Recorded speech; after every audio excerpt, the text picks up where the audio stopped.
হয় কে বলতে পারবে? হাত তুলবা, কথা না। আমি বলেছি না ঘ দিয়ে কি হয় কে বলতে পারবে? হাত তুলবা। এই তো মেম্বার বলো তো ঘ দিয়ে কি হয়? গুড, তালি হবে।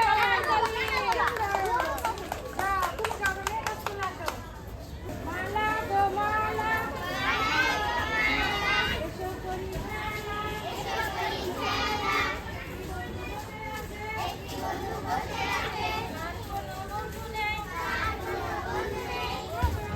আসসালামু আলাইকুম। আজকে চলে আসলাম আরেকটি খেলা নিয়ে। এটা হলো বর্ণ খেলা।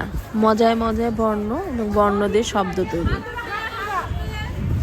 বাচ্চারা খুব মজা পাচ্ছিল, আমরাও মজা পাচ্ছিলাম, সাথে সাথে পড়াশোনাও হলো। আর ভাবলাম আপনাদের সাথেও শেয়ার করি।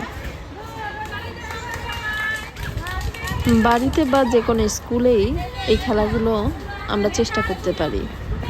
এতে করে যে সকল চঞ্চল বা দুষ্টু বাচ্চাগুলো আছে তারাও দেখবেন পড়ার প্রতি খুব আগ্রহী হয়ে যাবে, পড়তে ভালোবাসবে, কিন্তু বুঝবেই না যে পড়া হচ্ছে, ভাববে যে খেললাম এতক্ষণ।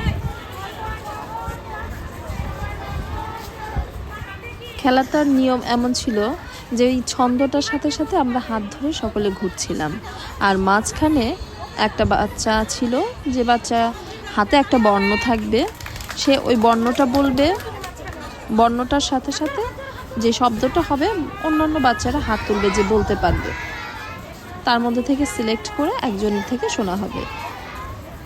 শোনার পর আমরা সবাই উৎসাহ দেওয়ার জন্য হাততালি দেব, এবং যে শব্দটা বলতে পারলো সে মাঝে চলে আসবে আর মাঝের জন বাদ যাবে।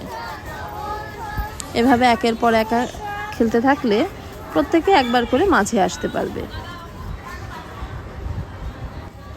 জানি না কার কাছে কেমন লাগলো, তবে আমার কাছে এবং আমাদের বাচ্চাদের কাছে বেশ ভালো লেগেছে। যাদের ভালো লাগবে তারা উপভোগ করতে থাকুন। অন্যদিন আরেকটা খেলা নিয়ে উপস্থিত হব। আল্লাহ হাফেজ।